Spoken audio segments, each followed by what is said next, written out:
the Greens have been dealt a terrible blow, the party having been effectively annihilated from the lower house. They've gone from holding 4 seats to just 1, falling well short of their stated goal of 9 seats. And among the casualties, of course, is former leader Adam Bandt, losing his seat of Melbourne to Labor. Conservative lobby group Advance has claimed responsibility. I've got no roots, but my home was never on the ground. I've got no roots, but my home was never on the ground. I've got no roots. I've got no roots. I've got no roots, but my home was never on the ground. Authorised by Matthew Sheehan, Advance Australia, Canberra. Joining me now for more on this is the panel, Sky News contributor Gary Hardgrave and Menzies Research Centre Senior Fellow Nick Cater. Gary, I'll start with you. Advance ran an effective campaign. Their goal was to get the Greens. Yeah, well, they're going to take credit for it, but Australia got the Greens, and I'm not sure they're actually even going to hold that 1 seat of Ryan that I think is still a bit up in the air. Labor is probably more likely to end up with that seat, which will make it interesting. But look, you know, in the end, it was all about if you came second or third, you won. In Ryan, for instance, the Liberal candidate was 6,000 votes in front of both the Greens and Labor. If you're going to go with the sort of don't really like Australia stuff, you're going to go with the kind of name-calling, juvenile university politics stuff, people are going to judge you poorly. And I must admit, I'm a bit surprised about Max Chandler-Mather. Everyone told me he was a guru. He was never going to lose. I'm actually right now in the electorate of Griffith. He was never going to lose that, everyone told me. He's gone. So, you know, in the end, the guru's gone. Hooroo to him. But I just say it is purely by the way the numbers fell. The nasty left is out. That's good. But a lot of it's still in Labor, and that's not so good. We'll see how that rolls over the next 3 years. Well, Nick, everyone thought Adam Bandt was pretty safe as well. I don't know, maybe he should have hosted less dance parties and occasionally made an appearance in his electorate. Look, I'm trying, Rita, to show the necessary compassion that one should always show to somebody who loses their job suddenly, but I'm struggling, I have to admit it. It's a terrific move, and I will just give a shout out to Advance. They did play a major role behind the scenes in this whole exercise, and they haven't got the credit. Advance, if you remember, was, of course, a big player too in the voice debate. They are really become a very powerful force for good in the political debate. Much as Get Up used to be on the other side, but where's Get Up now? I mean, I hear they're really on the ropes and possibly going to fold. So it's great. It's great to see the people on the Conservative centre-right do something really well in this space, because we need that uplift, don't we, after this rather dismal campaign. Yeah. Well, Advance are clever in how they do things. They have limited resources, it seems, but they get maximum bang for their buck. We saw it during the Voice campaign. We saw it with their social media work during this campaign. Of course, their target was primarily to get the Greens. The Greens have been plunged into crisis mode, with the party blaming Liberal and One Nation preferences for losing their leader instead of, taking a moment to reflect on their missteps. One Labor source said of Adam Bandt and his party, it turns out being morally superior has a shelf life. He'll blame Labor, he'll blame the Liberals, he'll blame voters, but he'll never blame himself. That quote given to the Australian newspaper. Gary, the Australian is reporting that Larissa Waters, the Senate leader, the South Australian Senator Sarah Hanson-Young, they're the two front runners to be the new leader. Also, Marine Faruqi is in the running. Oh, boy, if she's the answer, how stupid's the question? Look, I would reckon Larissa Waters is probably most likely out of Queensland. She's been around a lot and she's won her return for 6 more years in the Senate. But that's it. They're gone from the House. They're of absolutely no use to anybody when it comes to the Labor Party government. And I think that's probably, to be fair, a good thing, that the Labor Party can govern in their own right. Everything is their own goal or otherwise. But in the Senate, different matter.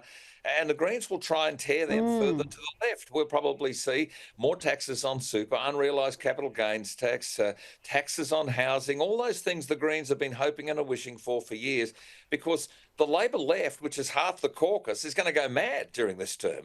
Albo says he's going to govern for all Australians, but only if the left and his party room lets him. And that's going to be the problem, because the Labor Party is fundamentally attached to the idea of redistribution of wealth, taxing people who lift and giving it to people who lean. And that is your problem. They're going to run out of other people's money at some stage. So, you know, my grandchildren, I've got a couple of them, another one soon to arrive, they're going to be asking me years from now, what'd you do, Granddad? Well, I've had a go. I spoke to Rita Panahi. I was with Nick Cater. I've had a try. But their children and maybe their children's children are still going to be paying off the debt that's going to be clocked up over the next 3 years, thanks to the Labor left. Nick, he makes an excellent point there, does Gary. The Greens are probably going to have the balance of power in the Senate, and if Labor opts to deal with them as opposed to the other crossbenchers or doing deals with the coalition, we may have a government that is even more radically left than the one we've seen in the last 3 years. Yeah, this is a symbolic victory in the lower house, of course, with the size of the majority that Anthony Albanese is going to have. You know, Adam Bandt and his chums would have been twiddling their fingers really in there. The real work will be done in the upper house, where, as you say, they've got the balance of power. So Labor will be inclined to move further to the radical left. And don't forget, there's a lot of people within their own party, within their own backbench now, who really should be in the Green Party, but I guess they wanted to be in Labor because they got more chance of actually being in government. So that's something to watch out for. But I would give some free advice to Larissa Waters. I assume, like the rest of us, she never misses an episode of your show, Rita.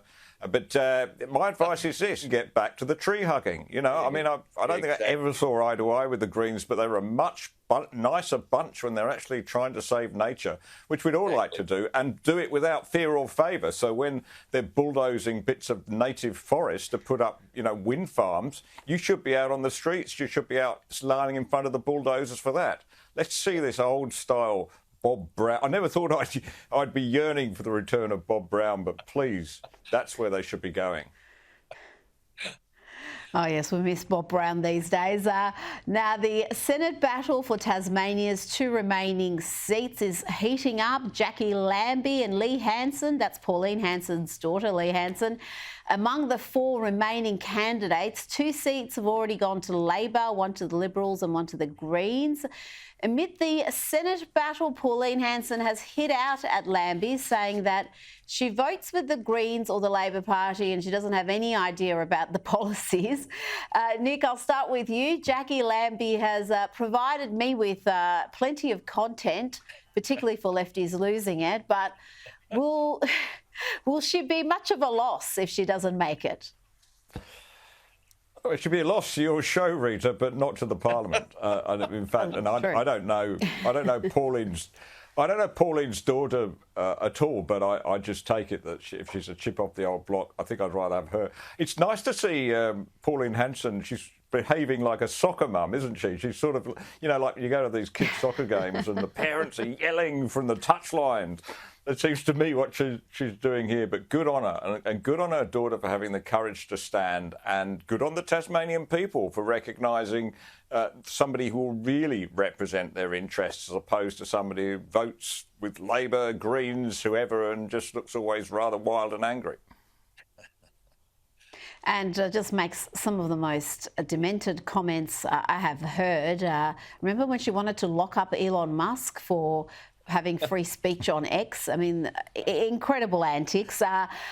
Gary, you've got to say about Tasmania, though. I mean, they're an example of why the Senate is called unrepresentative swill, as Paul Keating said some years ago. Yeah, well, he did say it, and I get what he says, but look, that's the deal. We've signed up. Our Constitution says first states, the 6 first ones under the Constitution, all got 12 senators. Well, originally it was 10. So, you know, I also would quote what Graham Richardson observed, and I'm sure I'm not misreading or misrepresenting Richo. He was concerned when Labor brought in extra senators for each state. by increasing the size of the House of Representatives in 1984. He said, we're going to rue the day. We're going to end up with some crazy people in the Senate. Now, make of that what you like, but we're going to end up with a few interesting results. And so one of the best things that could be done if we were serious about what was good for Australia is to actually reform the parliament. Fewer members in the House, drive down the numbers in the Senate, actually have fewer senators. And that way you needed a bigger chunk of vote to get elected. You'd be more mainstream automatically, and you wouldn't have some of the kind of, entertaining for the Rita Panahi show kind of contributions from some people in the Senate. Just saying. But look, I'm not rewriting the Electoral Act right now, but if they want me to, I could bring in first past the post voting, make it non-compulsory voting. These sorts of things I think are all part of the reform, but winners are never going to change the system that got them across the line. Absolutely. Those last two suggestions, I think, are very sensible indeed. First past the post and make it optional. Why should you be forced to vote with the threat of a fine? Now, I want to bring to your attention a couple of pieces in the Australian newspaper and see where you stand on this debate. Paul Kelly has argued in his column that the Liberals must return to the Howard concept of the broad church in order to win. He writes that its revival is the only viable strategy because it opens the lens wide, it is inclusive, it incorporates both the Liberal and Conservative traditions, it offers a broad basis for public policy and a welcoming window for a wide range of Australians. It would open the party to the country, not shut its doors. Nick, is that a little bit naive? Hasn't the political landscape changed markedly since those Howard years? You could argue one of the Liberals' biggest issues is an identity crisis where they try to be all things to all people. I suppose I'm going to side with Paul on this. The thing is, Rita, we have a Westminster system. Westminster systems work a lot better when you have two major parties and people join those parties with different views and they argue the toss within them. I am all for the broad church, but on this condition, that everybody who wants to be in that broad church, number one, has to subscribe to liberal values, and number two, has to want the party to win the next election. Because I sense there are people on the so-called moderate fringe of the party who sometimes look to me as if they don't want the party to win, and they'll sabotage it at every opportunity. And that's what's going on right at the moment over this, this unseemly battle over the leadership, which just have that discussion respectfully behind closed doors, because the longer this goes on, the more vicious it is, and there's some horrible, horrible stuff being thrown around to Angus Taylor, completely unwarranted. But so long as this goes on, Rita, the longer it'll be before the party ever has a chance of getting back into government. And I personally support the Liberal Party because I think they're better in government than Labor, full stop. And I don't want to see them in opposition a day longer than they have to be.